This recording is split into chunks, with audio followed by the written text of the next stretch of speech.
ठीक है, चलिए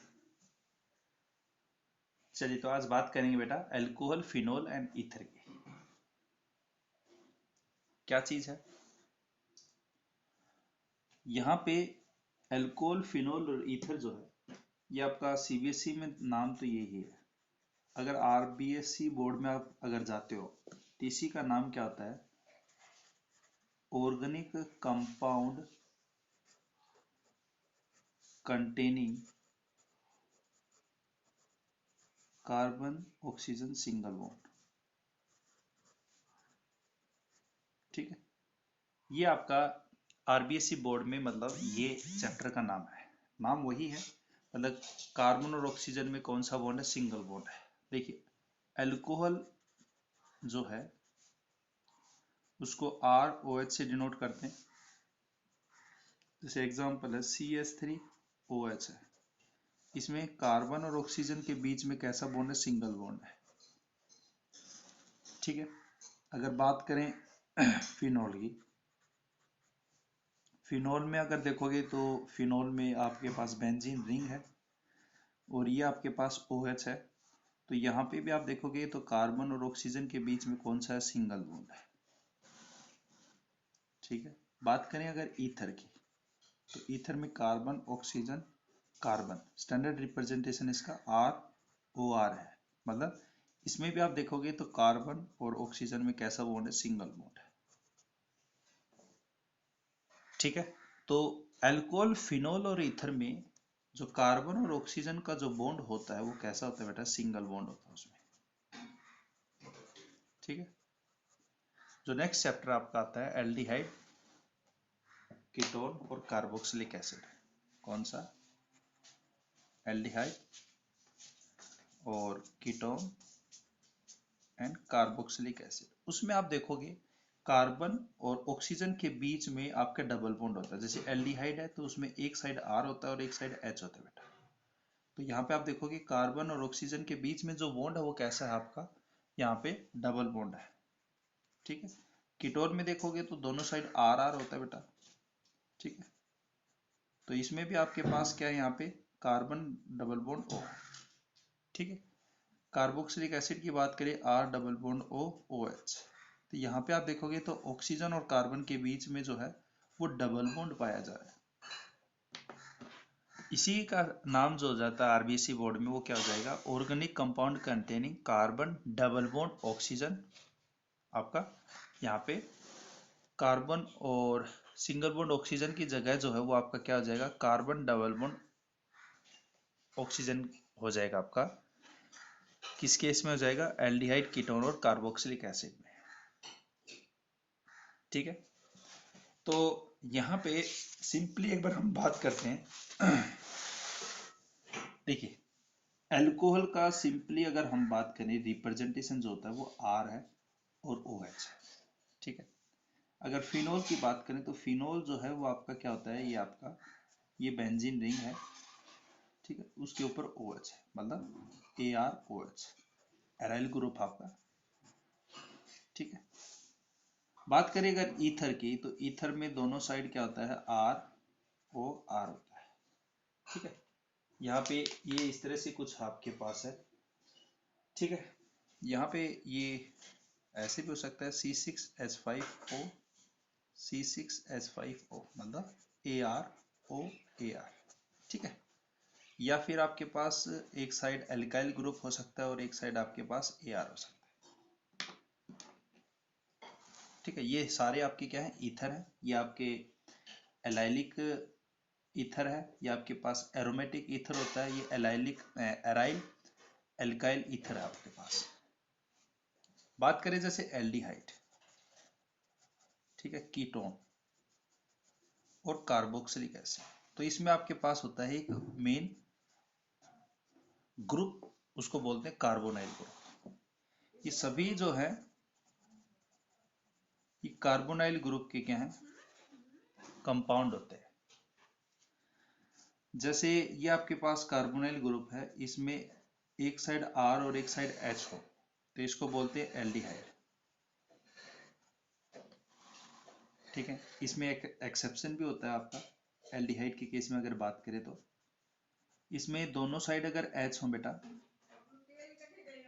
ठीक है, तो उसको हम क्या बोलते हैं बेटा, यहाँ पे फॉर्मेल्डिहाइड बोलते हैं। क्या बोलते हैं? फॉर्मेल्डिहाइड। बात करें यहाँ पे, अगर दोनों साइड आपके पास क्या हो, R डबल बॉन्ड R हो, दोनों साइड R हो तो उसको क्या बोलेंगे? कीटोन बोलेंगे। ठीक है, अगर यहाँ पे R है एक साइड और डबल बॉन्ड और OH है, मतलब यहाँ पे कार्बोनाइल ग्रुप जो होता है वो आपका बेसिकली क्या होता है बेटा, कि कार्बन जो है वो ऑक्सीजन से डबल बॉन्डेड होता है और उसमें दो फ्री वैलेंसी होती है। ये आपकी क्या है? फ्री वैलेंसी है। ये किसी के साथ भी जाके जुड़ सकता है। ठीक है, तो दोज ग्रुप या those radical in which carbon is double bonded with oxygen and having two free valency, जिसमें दो फ्री वैलेंसी होती हैं, उसको हम क्या बोलते हैं? कार्बोनाइल ग्रुप बोलते हैं, नोन एज कार्बोनाइल ग्रुप। ठीक है, दोज रेडिकल या those group in which carbon is double bonded with oxygen and having two free valency known as carbonyl group. Carbonyl group के और भी होते हैं बेटा आपके। ये तो आपका क्या हो गया? कार्बोक्सिलिक एसिड हो गया।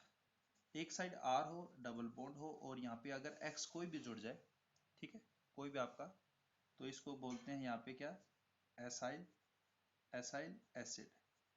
ठीक है, एसाइल एसिड है। अगर यहाँ पे सपोज कीजिए एक साइड R है, डबल बॉन्ड है और NH2 जुड़ गया, तो इसी को बोलते हैं अमाइड। क्या बोलते हैं? अमाइड। अगर यहाँ पे ही अपन R डबल बॉन्ड OR, तो यहाँ पे OR और जोड़ दे यहाँ पे, तो इसको बोलते हैं एस्टर। ठीक है, ईथर क्या था? ईथर था ROR। ईथर में कार्बन और ऑक्सीजन के जो बीच में बॉन्ड होता है वो सिंगल बॉन्ड होता है, ये ध्यान में रखना। कार्बन और ऑक्सीजन के बीच में जो बॉन्ड होता है वो कैसा होता है? सिंगल बॉन्ड होता है। जबकि एस्टर में जो कार्बन और ऑक्सीजन के बीच में कौन सा बॉन्ड होता है? डबल बॉन्ड होता है। ये आपको थोड़ा सा विशेष ध्यान रखना है।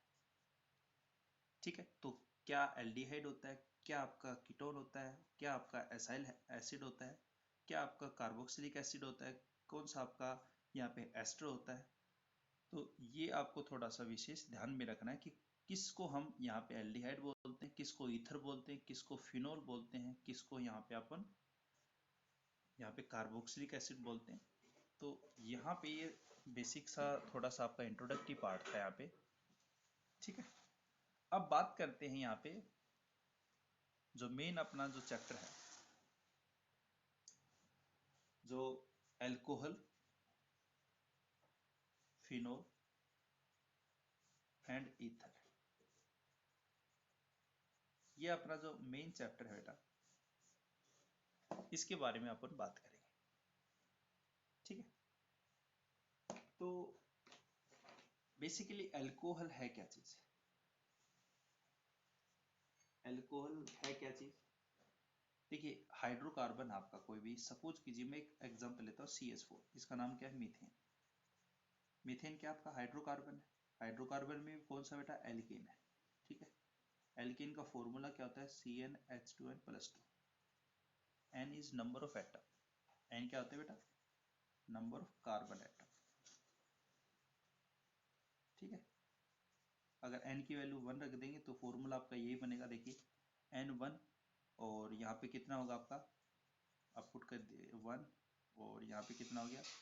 2, दो दूनी 1 और +2 4 हो गया आपका। तो यही फॉर्मूला बना CH4। ठीक है, मतलब एल्केन का जो फॉर्मूला स्टैंडर्ड वो CnH2n+2 है। अब यहाँ पे अपन ने क्या किया? इसमें एक हाइड्रोजन निकाला और उसकी जगह पे OH ग्रुप जोड़ दिया, हाइड्रोक्सी ग्रुप जिसको बोलते हैं अपन। इसको क्या बोलते हैं? Hydroxy group. तो यहाँ पे आपके पास CH3OH बन गया। ठीक है, ये आपका क्या है? मिथेनॉल, जिसका नाम बोलते हैं अपन। ठीक है, तो ये आपका क्या है? एक अल्कोहल है। ठीक है, तो अल्कोहल बेसिकली क्या है, हाइड्रोकार्बन का डेरिवेटिव होता है जिसमें एक हाइड्रोजन रिमूव होके उसकी जगह पे हाइड्रोक्सी ग्रुप आपका क्या हो जाए, जुड़ जाए।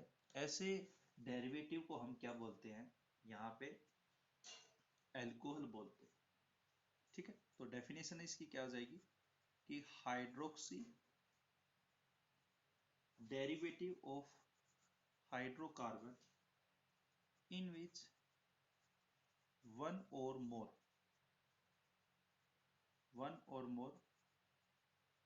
hydrogen atom are replaced by equal number of hydroxyl group known as alcohol। ठीक है, known as alcohol। ठीक है, उनको हम क्या बोलते हैं, अल्कोहल बोलते हैं यहाँ पे, और इन्हीं को हम क्या बोलते हैं, फिनोल भी बोलते हैं। अल्कोहल के केस में बेटा यहाँ पे जो हाइड्रोकार्बन वो कैसा है आपका, एलिफेटिक होता है। ठीक है, कैसा होता है, एलिफेटिक हाइड्रोकार्बन। जबकि फिनोल के केस में आपका ये कैसा हो जाएगा, यहाँ पे ये जो है एरोमेटिक आपका हाइड्रोकार्बन हो जाएगा। ठीक है, ये आपका एरोमेटिक हाइड्रोकार्बन, जैसे ये आपकी बेंजीन है।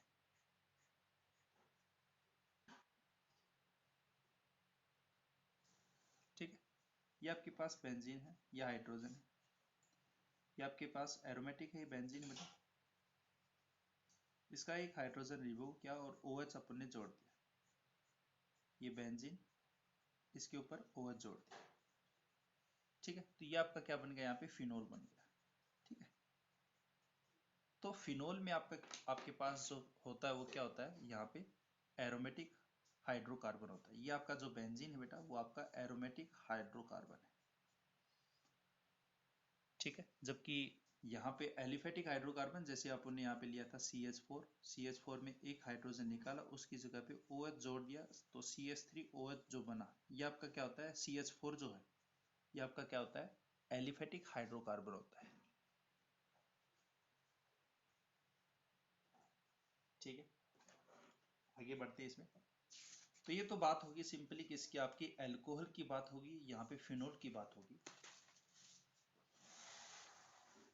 ठीक है, तो अल्कोहल फिनोल जो है वो बेसिकली आपके यहाँ पे क्या है, एक हाइड्रोक्सी डेरिवेटिव होते हैं आपके हाइड्रोकार्बन के, जिसमें जितने हाइड्रोजन आपके निकलेंगे उतने ही हाइड्रोक्सी ग्रुप आपके क्या हो जाएंगे, जुड़ जाएंगे। तो उनको हम क्या बोलते हैं, यहाँ पे अल्कोहल या फिनोल बोलते हैं। अब ईथर की बात कर लेते हैं साथ साथ।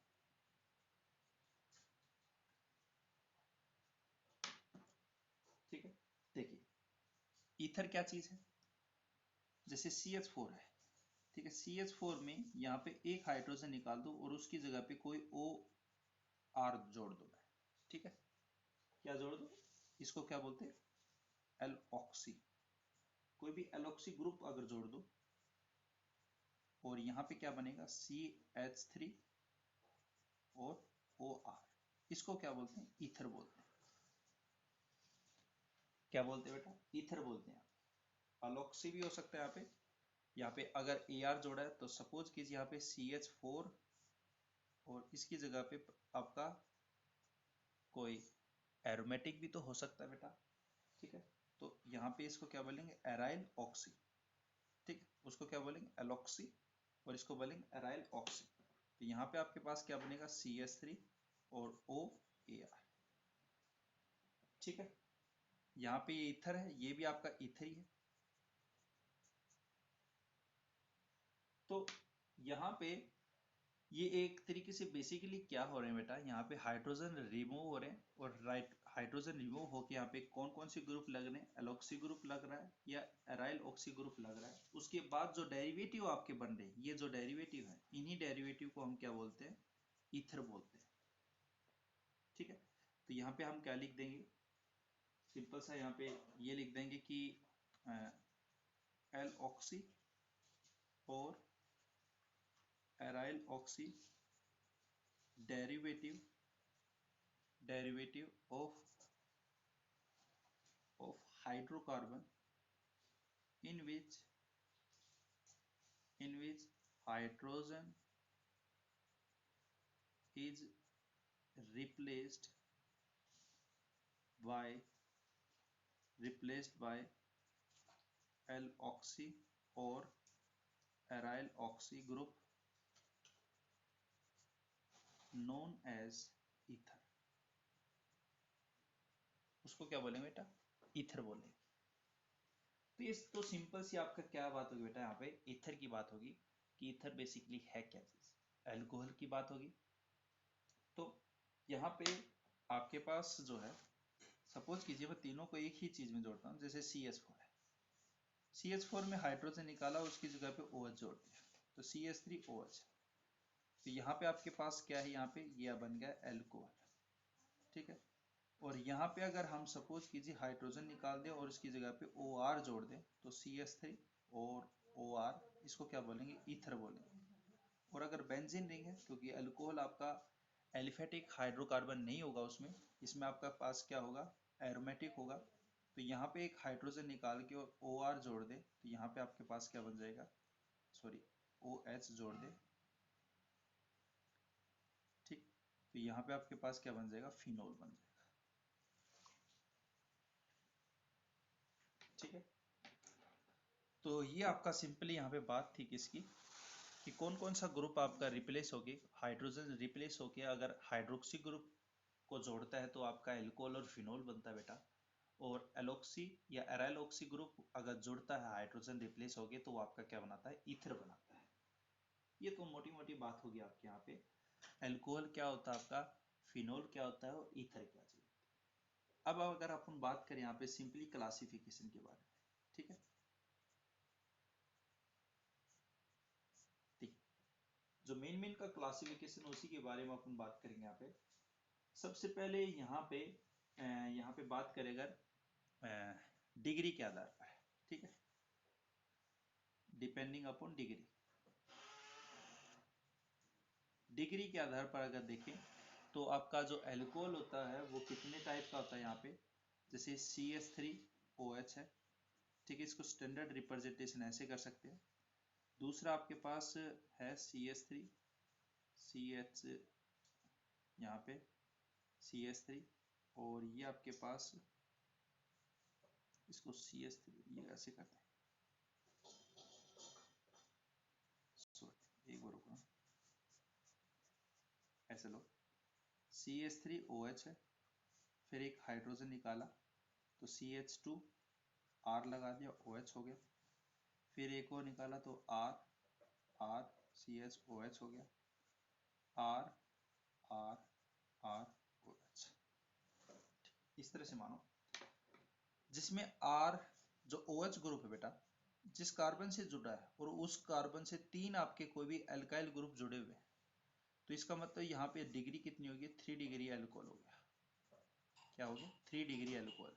यहाँ पे R कितने जुड़े हुए हैं? 2 जुड़े हुए हैं, तो ये कितना डिग्री होगा? 2 डिग्री हो गया, ठीक है।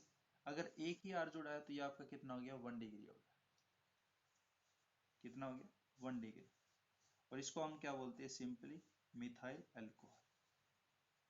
क्योंकि यहाँ पे आपको डिग्री पता होनी चाहिए, क्योंकि जब आप रिएक्शन पढ़ेंगे बेटा, डिहाइड्रेशन पढ़ेंगे, तो उसमें आपका यहाँ पे क्या प्रोडक्ट बनेगा और जो रिएक्शंस करेंगे उसमें भी आपने को ध्यान में रखना डिग्री क्या चीज़ है। तो डिग्री में आपने को सिंपली यहाँ पे ये अगर आपको दे दे, सपोज कीजिए CH3 CH2 CH3 और OH है, तो ये आपका कितना डिग्री हो गया?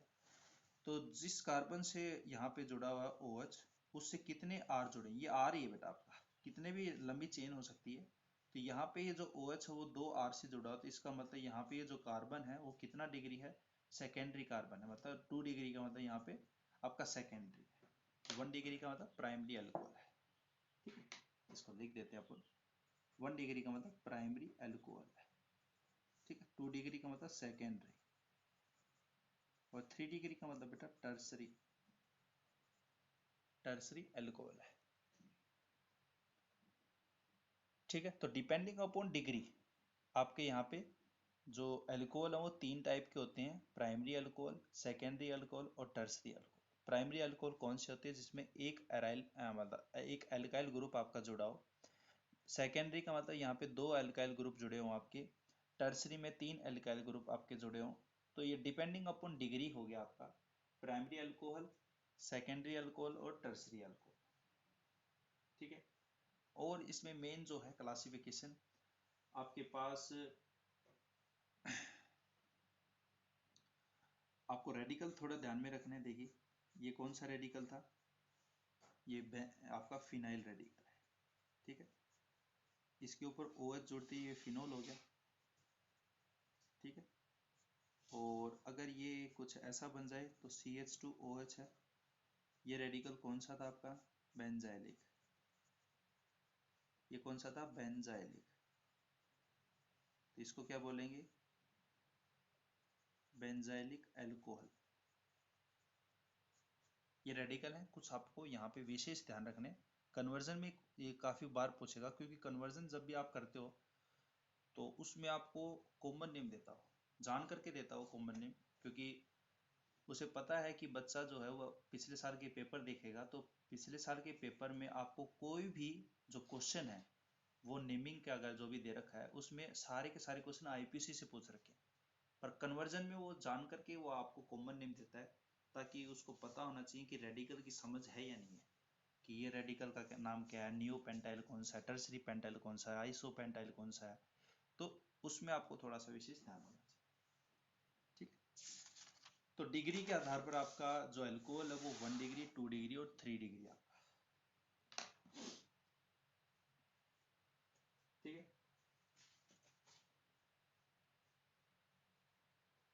बेंजाइलिक अल्कोहल आप पता कर लोगे। अब जैसे इसमें और भी है, जैसे एलाइलिक अल्कोहल की अगर बात करें तो एलाइलिक अल्कोहल में आपको एलाइलिक ग्रुप पता होना चाहिए।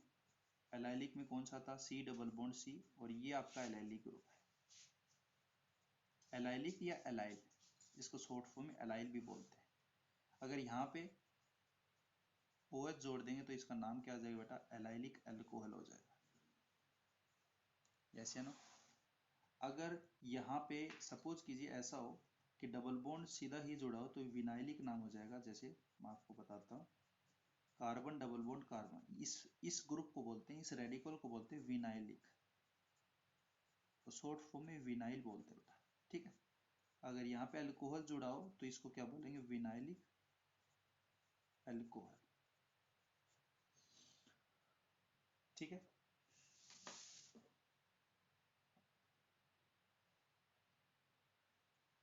तो यहाँ पे इतनी सी बात अपने को ध्यान में रखना है। वैसे क्लासिफिकेशन आपके और भी होते हैं, पर इतने क्लासिफिकेशन से अपना बात बन जाएगा। अब छोटी सी बात और भी ध्यान में रखनी। देखिए अल्कोहल जो है, अल्कोहल में कार्बन और ऑक्सीजन, जैसे कार्बन CH3 CH3 CH3, और फिनोल में आपके पास क्या बेटा? फिनोल में आपके पास कुछ ऐसा है।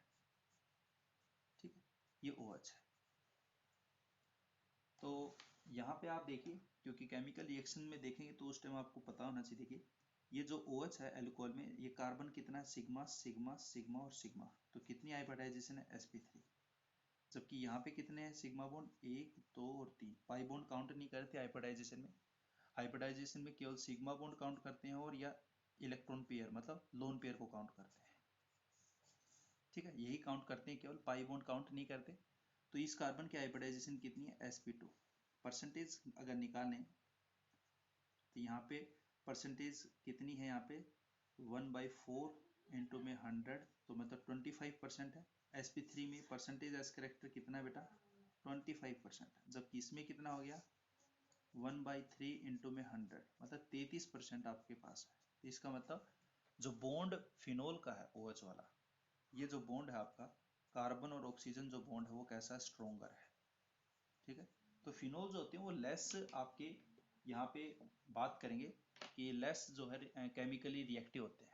क्यों होते हैं? क्योंकि यहाँ पे परसेंटेज एस करेक्टर ज़्यादा है, जिसके कारण कार्बन और ऑक्सीजन का जो बॉन्ड होता है वो ज़्यादा स्ट्रोंगर होता है, इसलिए ज़्यादा रिएक्शन पार्टिसिपेट नहीं करता है एज कम्पेयर टू एल्कोहल। कि why phenol having less reactive as compare to alcohol?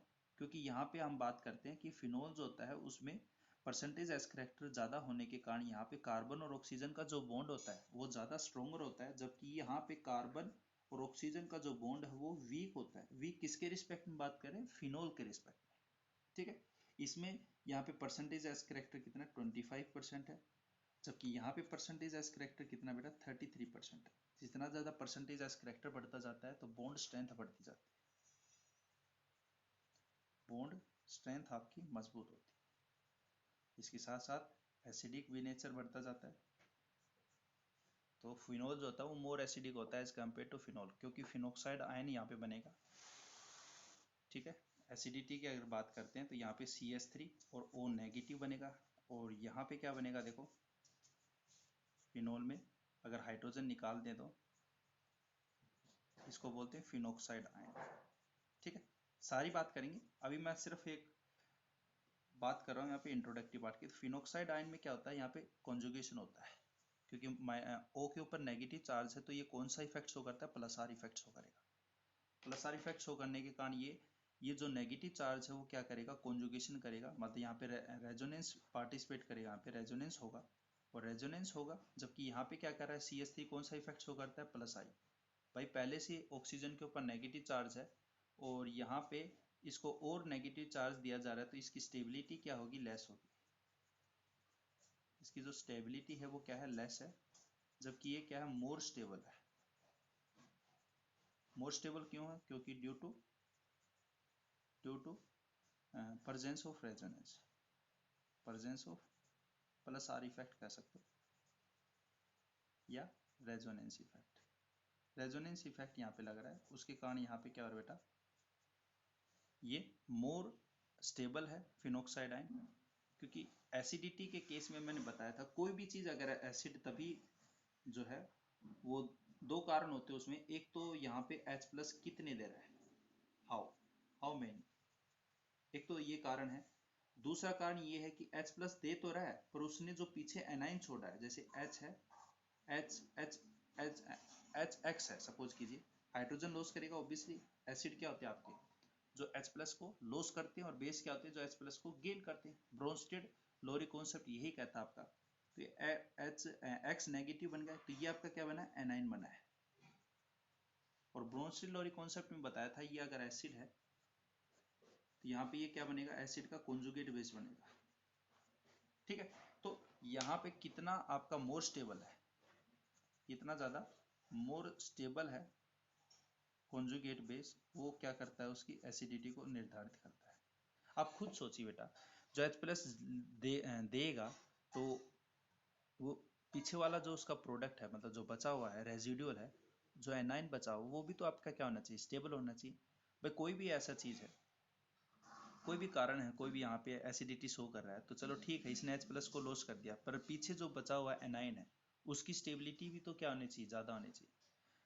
कि यहाँ पे अगर इसकी स्टेबिलिटी ज्यादा होगी तभी ये कहेगा चल ठीक है तू चला जा H प्लस, मेरे को कोई दिक्कत नहीं है, मैं यहाँ पे अपना स्टेबिलिटी कर लूंगा। जैसे यहाँ पे ही देखो, यहाँ पे ये आपके पास क्या था? फिनोल था। ठीक है, और फिनोल ने जैसे ही H प्लस को लॉस कर दिया तो इसने कोई दिक्कत नहीं करा इसने, ठीक ठीक है कोई बात नहीं आप चले जाओ, क्योंकि मेरे पास नेगेटिव चार्ज जो आएगा वो रेजोनेंस में जाके पार्टिसिपेट कर लेगा और यहाँ पे स्टेबिलिटी मेरे को मिल जाएगी, कोई दिक्कत की बात नहीं। तो वहां पे जो फिनोल ने H प्लस दिया है उसके कारण यहाँ पे क्या मिल रहा है अपने को? स्टेबिलिटी ज्यादा मिल रही है। तो स्टेबिलिटी ज्यादा मिल रही है तो इसका मतलब यहाँ पे ज्यादा स्टेबिलिटी मिल रही है, तो स्टेबिलिटी मिल रही है तो वो आपका क्या हो जाएगा? मोर एसिडिक यहाँ पे हो जाएगा। तो कोई भी एलिमेंट जो है वो एसिडिक ज्यादा है, वो दो फैक्टर से पता चलता है। एक तो कितने H प्लस दे रहा है, ठीक है। अब यहाँ पे फैक्टर क्या लग रहा है कि यहाँ पे H एक दे रहा है, ये भी एक H दे रहा है, तो यहाँ पे ये फैक्टर तो लगा ही नहीं, पहला फैक्टर तो। ठीक है, अब दूसरा फैक्टर क्या है कि H प्लस दे तो रहा है पर जो मोर स्टेबल क्या देता हो? मोर स्टेबल क्या देता हो? कॉन्जुगेट बेस देता हो। दूसरा फैक्टर आपका ये हो जाएगा कि भाई एक कारण तो ये हो सकता है, देखिए जैसे मैं एक आपको एग्जांपल देता हूँ, जैसे CH3OH है, ठीक है, यहाँ पे हाइड्रोजन कितने आपके पास? 4 है, पर हमें पता है CH3OH एक ही लॉस करेगा। ठीक है, ये आपका एसिटिक एसिड होता है। तो हाइड्रोजन कितने लॉस की? नंबर ऑफ हाइड्रोजन कितने आपके पास? एक है। और यहाँ पे मैं दूसरा लेता हूँ H2SO4, इसने सल्फेट दिया, और H प्लस कितने लॉस किए इसने, 2 किए, तो नंबर ऑफ हाइड्रोजन कौन कितने लॉस हुई, 2 हुई। तो इसमें कौन सा फैक्टर लगेगा, ये वाला फैक्टर लगेगा। ये वाला जो फैक्टर लग रहा है कि कितने आपके हाइड्रोजन निकल रहे हैं, ठीक है। जितने ज्यादा हाइड्रोजन निकल रहे हैं तो यहाँ पे हाइड्रोजन कितने आपके H प्लस 1 निकल रहा है, जबकि जो सल्फ्यूरिक एसिड उसमें H प्लस कितने निकल रहे हैं, 2 निकल रहे हैं। भाई ज्यादा निकलेंगे तो यहाँ पे जितने ज्यादा H प्लस लॉस होंगे उतनी ही उसकी आपकी क्या होगी, एसिडिक, ज्यादा एसिडिक होगा आपका, ठीक है। तो यहाँ पे जो फिनोक्साइड आयन होता है बेटा वो आपका मोर एसिडिक होता है एज कम्पेयर टू, मतलब फिनोल जो होती है वो आपकी मोर एसिडिक होती है एज कम्पेयर टू आपके फिनोल, ठीक है। एक तो कारण यहाँ पे ये बता दिया आपने कि फिनोल जो होते हैं, जो फिनोल है is more acidic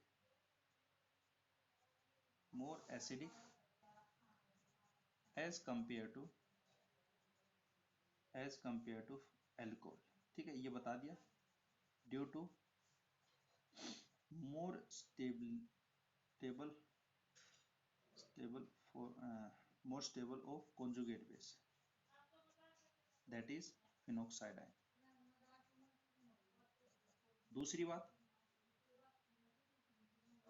phenol is less reactive